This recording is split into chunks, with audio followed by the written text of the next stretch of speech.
You've made it to Chiro Hustle Live. Sit back and learn from the greatest influencers in the profession.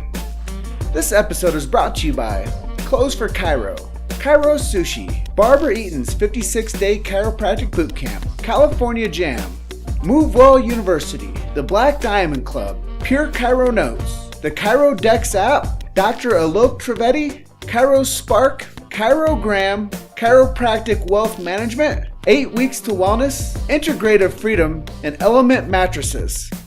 Let's hustle. Welcome to the live stream of Chiro Hustle Afternoon Edition. I have Todd Calamita. It says Todd Chiro Wealth out there. So not to mislead you, he has a company called Chiro Wealth Management. And I am your host, Jim Chester, and I am in the Grand Valley of Grand Junction, which is the side of the state where no one lives, out in Colorado. And back to Todd, he is in Charlotte, North Carolina. And I just want to throw a big shout out to him for his sponsorship of the Chiro Hustle podcast with Chiro Wealth Management. And I want to give him a warm welcome to our live stream. Welcome to the show, Todd. Hey, great to be here, Jim. As always, love to catch up with you. You got a lot going on there, and just thankful to be part of it today. So. Yeah, we're getting more dialed in. I think because of working with you, actually, I had a good opportunity to figure out how to optimize my financial future, unsubluxate my bank accounts. Like, I came to you kind of in a disaster mode, right?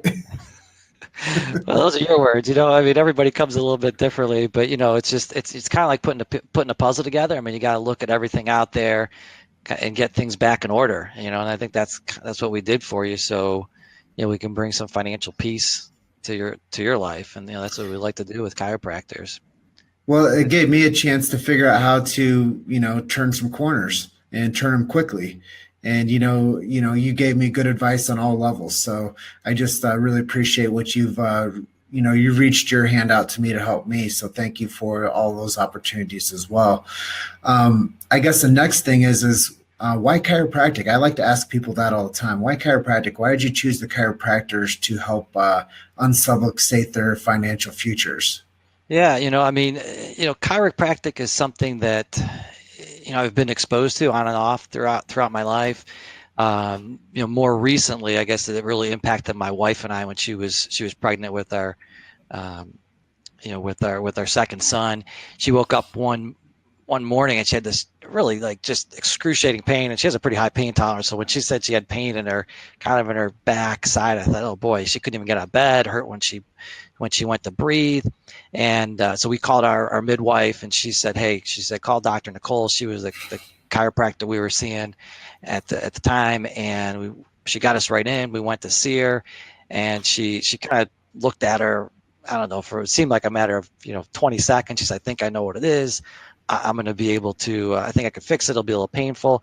She did an adjustment, and it turned out to be a rib out, which I had never heard of. But, I think supposedly it's rather common in women that are pregnant. And I kind of think about how that day could have gone so differently. I mean, we could have gone to our primary care physician. We could have gone to the emergency room.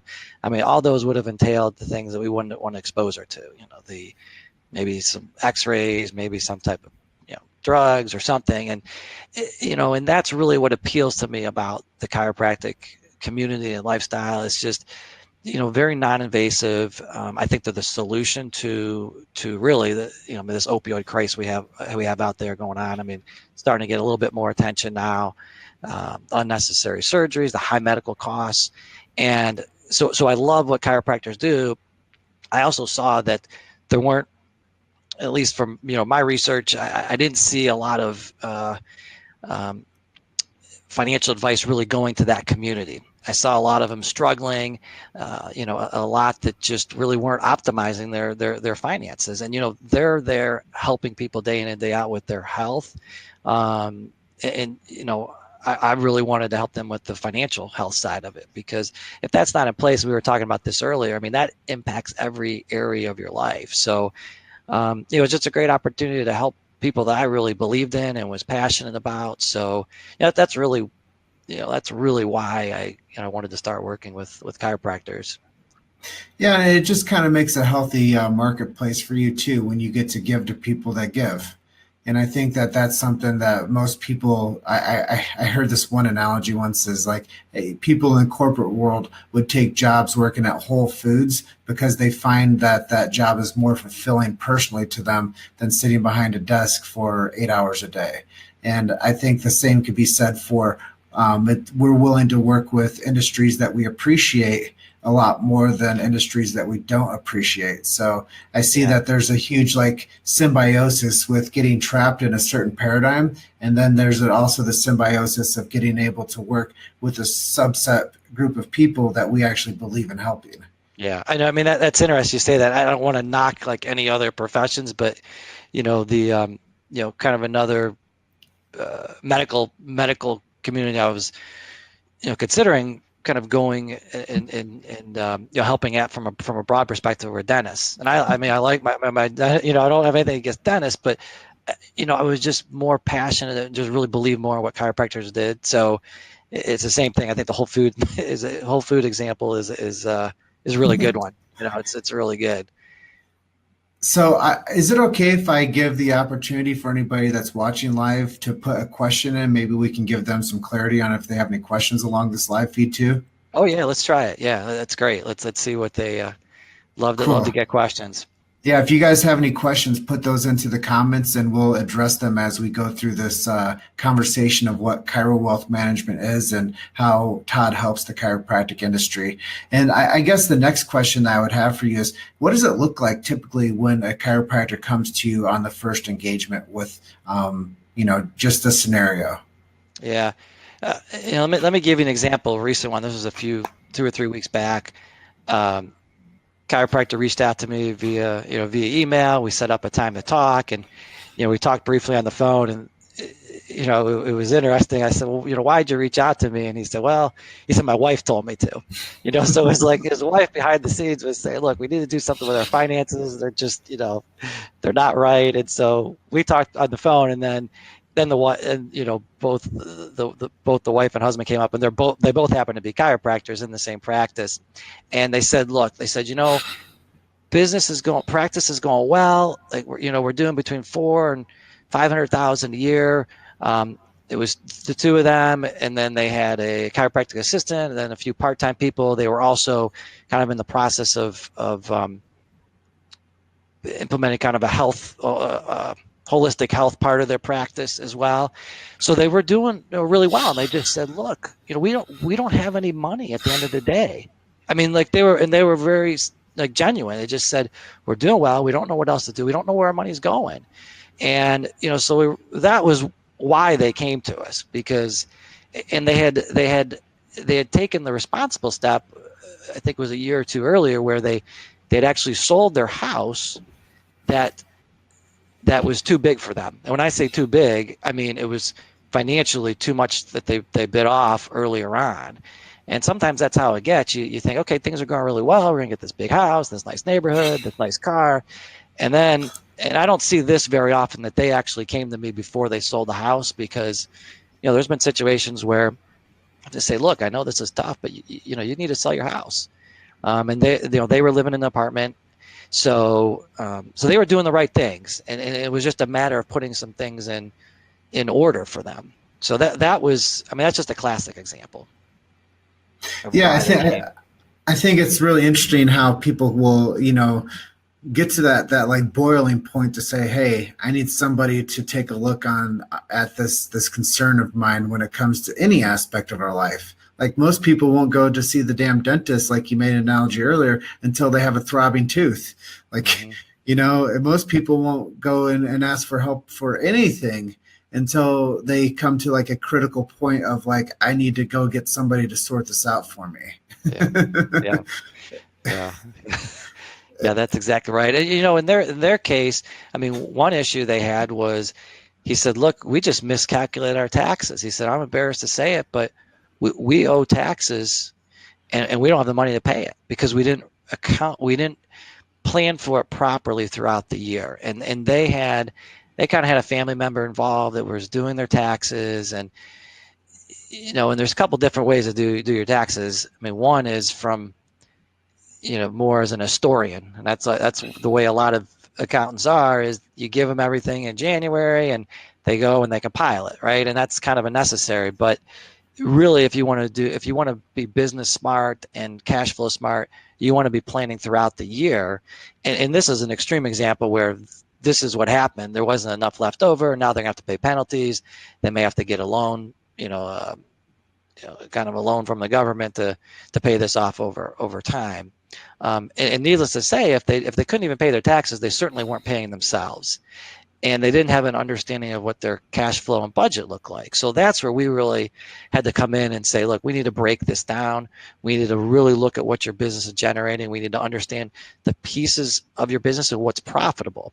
So in their case, we had them get set up on QuickBooks, just so they could start understanding what was coming in and what was going out, where their expenses were, because there are some ways to optimize their cash flow there in the practice. And sometimes when you get really caught up in growing the business, you kind of forget where all the dollars are going. So when you're, and that usually happens when things get more complicated, and the business is getting bigger, and the results of making a misstep are much greater. So the mistakes that tend to be much greater as the business gets more complex. So I guess the next question would be, and that's a good answer, but based on how we have to kind of understand the pitfalls. I think there's a lot of pitfalls when it comes to not planning properly. And even though you're making a good income, if you don't learn how to diversify that and, just making sure that you're actually paying yourself and that you're putting enough back in order to make sure you don't get stung by the tax sting. That's also a big problem with people, is they think that all income that they make is for them to keep. Right. One of the things that, kind of along those same lines is that, unfortunately, chiropractic practice, there might be, maybe less than 5%, I'm probably being generous there, where you're really going to be able to sell that practice to provide you some level of wealth when you retire or kind of go on to that second career. But most chiropractic practices really, for a number of years, all they're really doing is creating a paycheck for themselves. I don't mean that in a bad way, but it's really, they have the choice. They can work for somebody else, or they can go and build their practice, and they're building a paycheck and a cash flow for themselves. They're not necessarily building wealth at that point. So I want to really separate those two. You need cash flow and you need income to live, but to build wealth, you need to really build that outside of the practice. And so this is where the basic, and we were talking about kind of the nuts and bolts. Nuts and bolts are paying down debt, paying off your mortgage, putting money into retirement accounts. So what I see a lot is chiropractic practices don't have a mechanism for a retirement plan set up, or they're not utilizing it properly. They're not putting money into it for themselves. So it's a great opportunity to put money away pre-tax. You let it grow tax deferred, and that's where you're building wealth outside of the practice, because the practice might sell for what? Less than 1 times collections if you're lucky. There's not much there, especially if it's more of a kind of a personality driven practice. So it's really key to build that wealth up outside, and it might even be in real estate. A lot of chiropractors like to invest in real estate outside, either in their building or just rental properties. So you have to think about how you can get that cash flow out of the business, cover your expenses, and build wealth for yourself. So someday you have the choice to either go into practice, go in and serve your patients that day, or to kind of wrap it up and move on to another part of your life. This is kind of a zinger question. I know we didn't script this at all, but do you know anything about lending to young chiropractors to get their career started? Yeah, that's a good question. I'm not an expert in that, but so I hate to kind of talk off the cuff of where to start there, but I think what I would say to that, though, and it just goes to really trying to decide how much you need to borrow as a chiropractor, because there's lenders out there, and to some extent they're going to put restraint on what you borrow, but to some extent, it's really up to you. Sort of like a mortgage. If you think back to the recession, lenders are willing to give out anything, 110% of the value of your house. And so people thought, oh, okay, great. Well, it must be okay. Well, no, it's not okay. And this is where, when you are going to get a loan, it's kind of your responsibility to say, okay, how much do I really need to start this? And go ahead. Yeah. No, I was just going to ask you, who are a couple of the streams of resources that, a young doc or a seasoned doc might go into to find a good platform for them to get funding?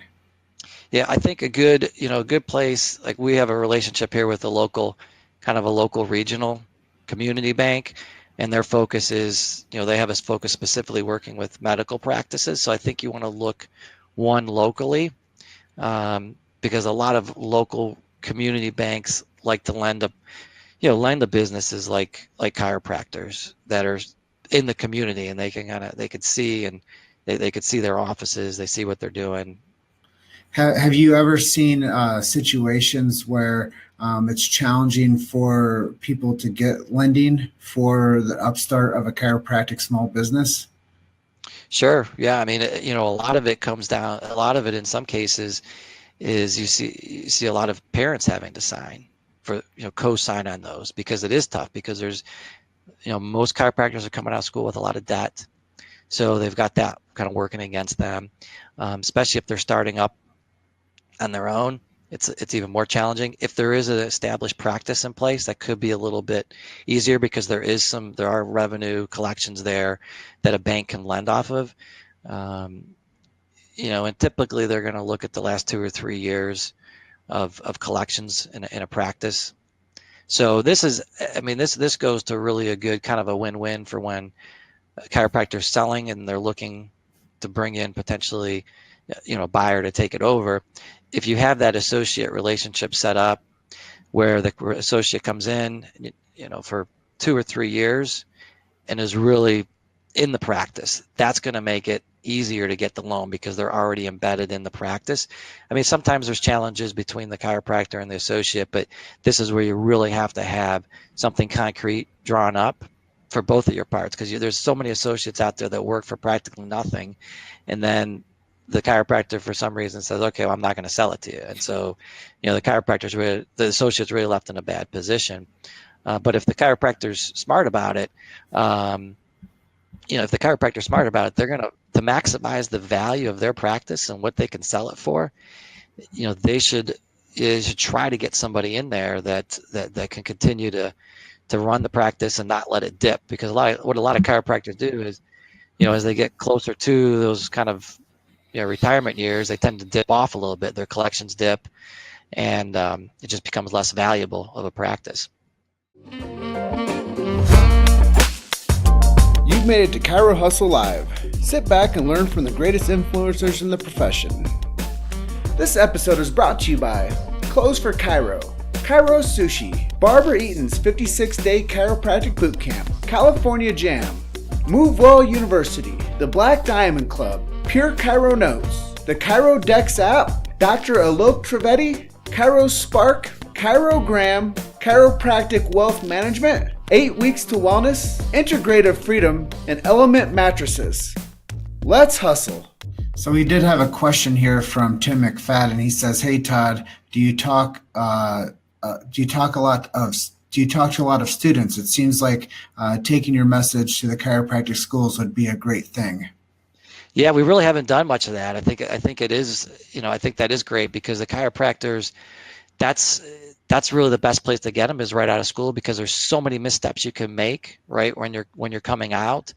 I think it's the best place to really get them, because unfortunately 10 or 15 years down the road, you could have done a lot of things the first couple of years of your practice to make a big difference, to build wealth for you long term. So that really sets me up for this next thing.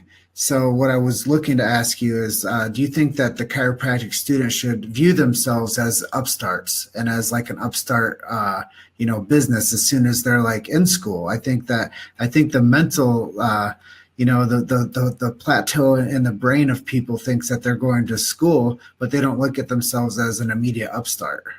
Yeah, I mean, that's a great comment, Jim. I mean, they really should be. because that could help them in making some decisions better when it comes to how much debt they take on in school. And no matter what, whether it's chiropractic or any other education, there's always people taking on a little bit more than maybe they can handle. Maybe it was that lifestyle that they think, okay, we're just borrowing money here, and they're maybe living a little bit of extravagant lifestyle, or maybe there's ways that they could pay for their education as they go.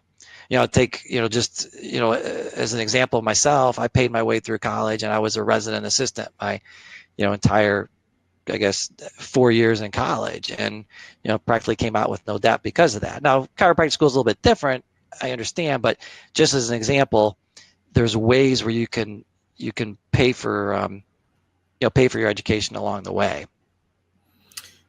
Yeah, I think that's a really good tip. Now let's think about like how we can think about somebody in their like last year of chiropractic school. What might you suggest to them with the mindset that they are an upstart business and that they are going to have to secure some type of lending if they want to get into the practice of their dreams that they've been going to school for 7 years for? Let's maybe give them some ideas or some type of like a path that they might want to consider. Yeah, I think a couple of things. I mean, one, you want to try to find a mentor out there, a chiropractor that maybe is looking for an associate, so that you can kind of, and even if they're not, just understanding what it's like to run a business. Because I think, unfortunately, some chiropractors come out of school, they're so focused on their last year of school, rightfully so, that they get out, they want to start their practice up, but they haven't been mentoring anyone to see what it's actually like, see what the costs are, see what the day-to-day expenses are. And I think at the same time, be thinking about really what's the minimum way you can get the practice started. I'll give you a quick example is the chiropractor I go to. I mean, he's pretty established. I mean, 10 or 15 years in practice. He has a kind of a basic wooden adjusting table. And, I'm not making a judgment on what type of table you should have. I'm just using that as an example and I go to him, and this is, I think, the perception might be a little bit different from a student coming out of school thinking that, well, I need to have all this fancy stuff because I'm just coming out of school. How are they going to take me seriously? How are they going to know my level of expertise? I need to have all this fancy equipment. Well, it doesn't really come down to that. I mean, for me, I don't care if what kind of table my chiropractor has. I know that I go to him. I know he keeps me healthy or he gets me out of pain. And that's why I go to him. I don't even look at the table.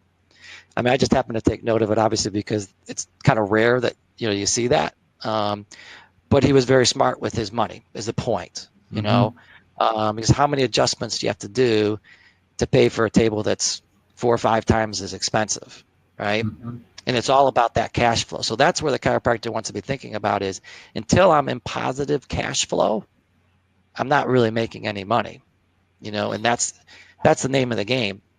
And let me just give this one quick example. It's not chiropractic specific, but I think being outside of the industry might be helpful. My neighbor came to me, and he wanted to start a kind of a landscaping business. Okay, and he said, look, what should I want to buy this truck, and and I'm thinking about getting whatever, an F-250, this and that. And I told him, look, I said, he already cuts my grass, right? And some of the neighbors.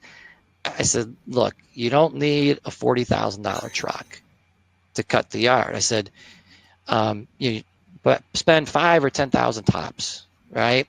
And now, lo and behold, he went and bought the $40,000 truck with all the other stuff, right? But what I keep saying to myself is, wow, it's going to take him 5 or 6 years before he's even making a profit because, it's not this, $100,000 business, right? And so, in 6 months, he probably could have been at a profit. And so I just want to bring that to the chiropractors listening to take it outside the world of chiropractic. Do you really care, the guy that's cutting your lawn, if he has a fancy truck or not? You just care he does a good job. So sorry to deviate there a little bit, but I think sometimes it's easier to relate to something outside of your own industry. Yeah, I was a part of a LaTip group in Chicago, and I was the the marketing guy at a chiropractic clinic, and this is getting outside of the arena a little bit too, but we all got a chance to talk, when it was in rotation. I'm sure you've been a part of like a leads group before where everybody does like a 10 to 15 minute presentation, like, whenever their time comes around. And I used some really graphic images of abscessed teeth, and I used really graphic images of like decay in teeth. And I said, this is a spinal image, and this is a healthy tooth image. Do you know what your spinal health looks like? Could it look like this? So I drove it home with an analogy of like an abscessed tooth and what it looks like to have inflammation and swelling around like actual body tissue. Mm-hmm. And something that people can relate to is oral discomfort. And then I said, when you're having a backache, this is actually what it could be looking like inside of you. Yeah. Yeah. And this is what happens to you, the decay of your spine, if you don't have good spinal hygiene. So I brought it full circle with this analogy, just kind of the same way that you say you don't need an expensive truck to mow grass. Well, you don't know how much of a concern a subluxation can be in your spine unless you understand what the difficulty of poor gum tissue looks like. Like you think it's just a backache, you think it's just a rib out. Well, because of that rib out, now there's inflammation putting swelling onto that joint space, causing some type of downstream effect, which typically we know as humans is a symptom. And back to the old saying in chiropractic, symptoms sell. So with what you do, relieving people's financial symptoms can sell. Right. So it goes very linear when we start thinking outside of the box of chiropractic, but we start applying basic, business principles and basic, knowledge-based examples. Nobody wants to have a sore tooth, and nobody wants to see their gum looking red. Well, nobody wants to see a subluxated spine and see like where the nervous system's offline, but nobody also wants to see a poor financial health with where's my stream going and how am I going to set myself up for a future of financial freedom and optimize that. Yeah, no, that's great example, Jim. It just drives it home to people. I think that people understand it, especially because it's so common. Let's see what Tim McFadden, he put a comment in here for us. Well, it's a long one. Jeff Bezos, who had a startup back in the late 90s, he bought a door, added some legs, then called it a desk. Any new hire also got the same bare bones desk. They still get a replica of that initial desk to this day. Amazon did pretty good for itself. I love it. Thanks for sharing that. I mean, a great example. Look where they're at today. I mean, they didn't start as Amazon as we know it. They started with a door with some legs on it. And honestly, Todd, you remember back when we first got in touch with each other, I was this bright-eyed filmmaker that was telling you all these like fascinating things that we're going to be doing with this podcast and how we're going to be like, getting on all these different platforms, and we're going to be interviewing the greats in the profession. And, you caught this very like, spizzed up guy talking to you that one day where I was just, I think I wore out like a figure eight in my front yard walking around talking to you that day. But we ran our early productions out of a 700 square foot 1-bedroom apartment, and that's humble beginnings. And now we've figured out how to get ourselves onto just another level. But I think a lot of that happened because you looked at my finances with me and you helped me start cutting out some unnecessary expenditures and actually bank fees and things that I was actually paying for that I wasn't using. Yeah. And we didn't go into this, I think, as much with you, but I mean, the one concept that I like is the budgeting with buckets concept. And really what that does is kind of take your finances and your cash flow down into 5 different buckets. So you got your necessities, where that's 50%. You should keep your necessities at 50%.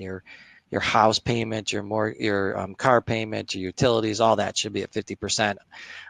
Your long-term savings, which is basically putting aside 10% for vacations, for travel, car repairs, things like that.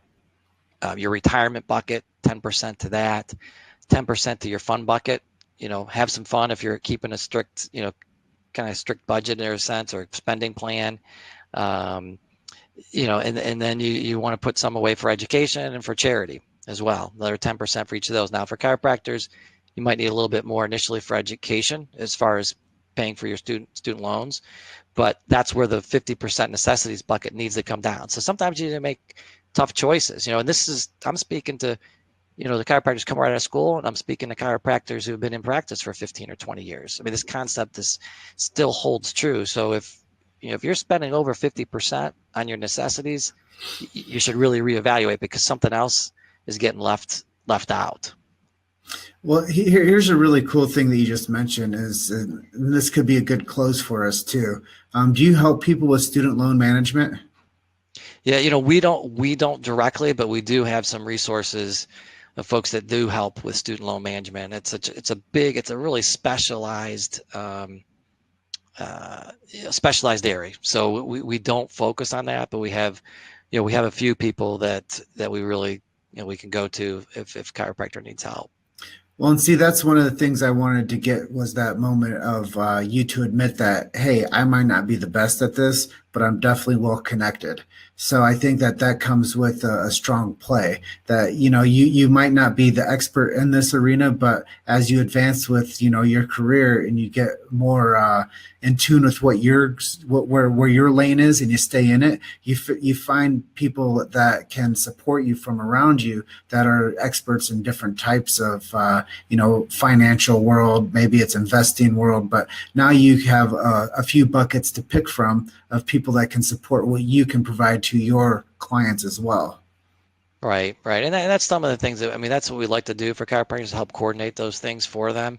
Whether it's the tax side, whether it's the insurance side, whether it's the legal and estate planning side, or, education loans.